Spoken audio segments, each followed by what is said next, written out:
Deborah C. Stearns has earned her bachelor's degree, master's degree, and PhD in psychology from the University of Pennsylvania. She has taught in many different colleges and universities and has received a number of awards, including being named the 2010 Maryland Professor of the Year by the Carnegie Foundation for the Advancement of Teaching and the Council for Advancement and Support of Education. I'm going to talk, hopefully briefly, about some components of the project that I did for the my Smithsonian project. And so when I came to the Smithsonian Fellowship, I thought this is going to be easy because the theme is so psychological, right? I have no problems. Identity, we do identity. You know, we talk about identity all the time. There's identity in development, identity in social psychology, identity is very social. No problem. I'm good. Race, no problem. Psychologists, we talk about race with regard to stereotyping, prejudice. It's a major theme. I am all set to go. Oh, wait.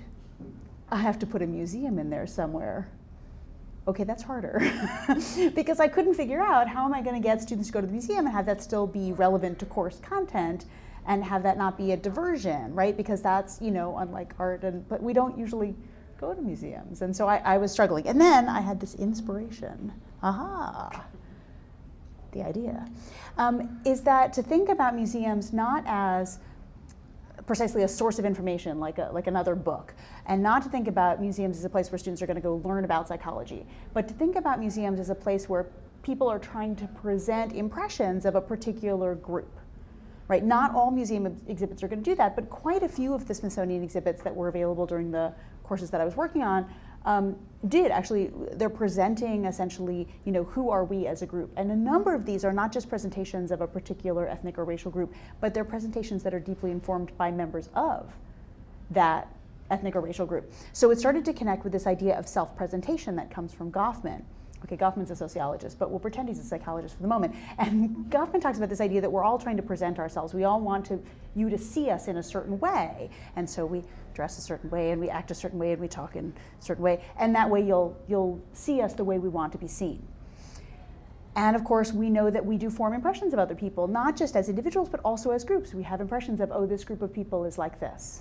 Sometimes we call them stereotypes, right? And so here I now have this connection with the museums, that I can have the students go to these museums that are presenting about these groups of ethnic or racial, you know, people who share a racial identity, and they can see, well, how is this group being represented, and what kind of impression are people going to carry away from that exhibit? So, so there were a couple of museum exhibits that were perfect for this in the semester study. This actually did this in 2 different classes. I did this in a semester class in the spring last year with social psychology, and then I also did it in the fall with psychology of women. So I'm going to talk just about the pieces of the assignments that are common to both. There were some specifics, but I'm just going to try and talk about the commonalities. So the students could go to one of these exhibits. They were dependent a little bit on the semester. But African Voices is this fabulous, long-standing exhibit that represents African peoples. The National Museum of the American Indian has now been talked about extensively, but there are 2 really fabulous exhibits that are also standing, one on the history of African peoples and of Native American peoples, and the other of contemporary, right? And so those were both really relevant.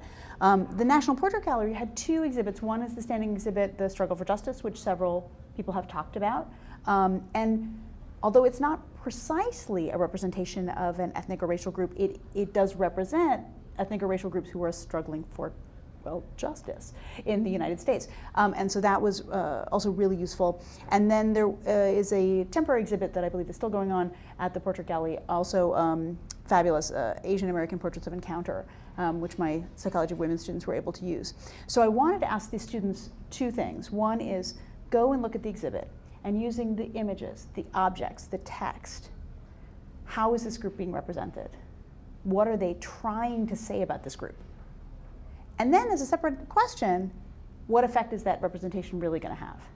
Because, you know, there's a gap between the message that you're trying to send and the message people actually receive, right? So I wanted the students to be aware that museum exhibits are intentional messages. That's been talked about by a couple of fellows now, but this idea that this isn't just a bunch of objects we put together, but really they're trying to convey, in this case, an impression. And the other is that sometimes people might receive a different impression than what was being conveyed. So the basic assignment that was common to both was go to one of these exhibits. I took students as a class if they were able to come on the dates that I went. Not everybody was, but we did have some groups go, which was fabulous and a lot of fun. And then they were to, using the objects in text and all that, analyze how the group is being represented, and then what's the effect. Thinking about research from psychology on how do people process information.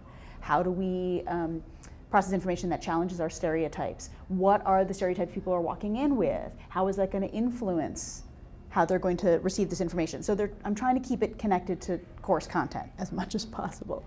And so again, I can get into tons of specifics, but let me just talk about a couple of things that came out of this, that sort of why is this worth doing? Because you had to sell me on this since I had to do some extra work, right? One was that we connected outside the classroom. And I do this with my students in lots of ways, but a number of faculty have talked about how students really liked being in a different place and having a different kind of learning experience, bonding together. They went on the metro together, we met up, we all had our cell phone numbers and all that. So that idea that we were creating a classroom community in a different way, that was really cool. And then also that they started to learn about museums. And I don't think my students in these classes are necessarily disconnected from museums altogether. I think they've been to the Smithsonian with some school visit at some point, but I don't know that they were jazzed about it.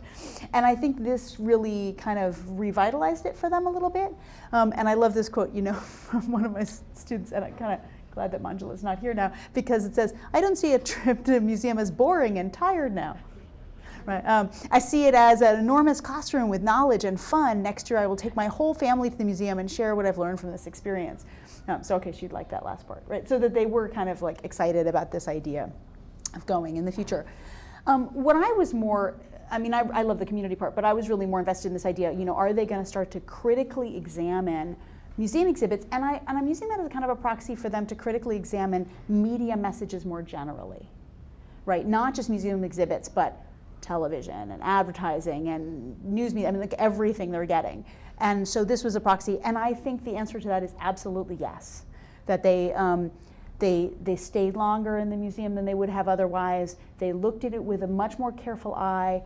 They noticed things that I didn't notice. I went to these exhibits multiple times, and they would come up with some observation. I was, wow, that's really true. I never noticed that. So they're really looking carefully. The example that was really salient to me was when we went to the Native American Museum. In the history exhibit, the very first thing you walk in, there's a wall of figurines and a wall of gold, and one of my students had been to this museum before for another classroom assignment, and his take on the gold was, look, shiny, sparkly, this is fabulous, look at all this gold. But we stood there and talked about, well, why did the curators pick this, and what does it say about what they want you to think about this group? And we came up with some other ideas, that it wasn't just, ooh, cool, look at all the gold implementation, but what does this say about, we want to be seen as wealthy and affluent, not poor. We want to be seen as creators of beauty. We want to be seen as, and so it was creating a different kind of interrogation that came from us being there together, them looking with a different eye. And one of the students in Psychology of Women said, "I sometimes rush too quickly through museums, and this assignment made me slow down and appreciate all the items of an exhibit. Some of the things I will pay attention to are how the exhibits are laid out, who curated them, and how images and text are used and what message they are sending," which to me was the whole point. Could you start to see these as intentional messages rather than a bunch of stuff put together that are just facts and just true? They started to think more about how the impact of the exhibit might differ. For different people, for different moments in time. So there's lots of quotes, but this is a nice one just because it's short. For example, people with high implicit racism, okay, it's a psychology term, go look it up, may quickly view the picture of James Farmer that I have here to represent anger, whereas I first perceived his facial expression as confidence. So they get the sense, okay, I'm walking in and saying, oh, he looks confident. Someone else might see this differently. That to me is also a really important thing to recognize. The students started to think more about themselves, their own preconceptions, their own beliefs, their standing, how other people viewed them, how they viewed this group. A lot of sort of reflective thinking about their own standing. So one of the students, she wrote a fabulous paper. Honestly, I thought that I entered the museum free of stereotypes about Native Americans, but that was not true. I actually found that my vision of Native Americans was limited to people with square-shaped faces and olive skin. Fortunately, as I was venturing through the museum, my view of the indigenous peoples of the Americas gradually changed. Instead of looking at the color of a person's skin or the features that grace his or her face, I will celebrate the way that he or she may live without hastily classifying such people into groups based on trivial outward differences. And if that isn't a take-home message that we should all have, I don't know what is. And then they started to see themselves in the museum too, that this had a lot of personal relevance for a number of my students. And they, even if they weren't a member of this group that was being featured in the exhibit, they saw it as connected to their own experience sometimes. So a number of people talked about being immigrants and how this spoke to their immigrant experience. One student wrote, being a Hispanic minority in the United States, I can personally relate to many of the struggles that Asian Americans are faced with based on the literature and the Smithsonian National Portrait Gallery exhibits. He went on to a much more substantive quote, but this personal connection was really present for a number of students. So if I were going to sum it up, just all together, the students made more careful observations. They saw things more carefully, and that, to me, is a real gain. Whether we're looking in the sciences or in literature or in life or child rearing or interior decoration, it doesn't matter. Look carefully. Okay, they're getting that, that's cool. They had more critical thinking. They didn't just accept things as, oh, this must be true because it's in a museum and this is the Smithsonian. This is somebody's argument. Let me think about it. That's a really important thing. They had more self-awareness, not only of their own beliefs and attitudes, but where they stood with regard to others, how this impacted on them. And they created connection and community, not only in the classroom and among themselves, but also with the people portrayed in the exhibit. So we're developing critical thinking and empathy and more careful observations. And to me, it worked. So to me, this assignment sums up everything that I hope they get in college.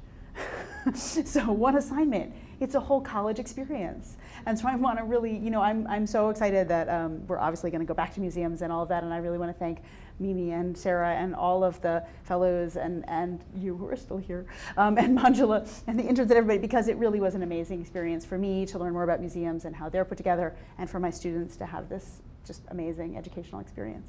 Thanks.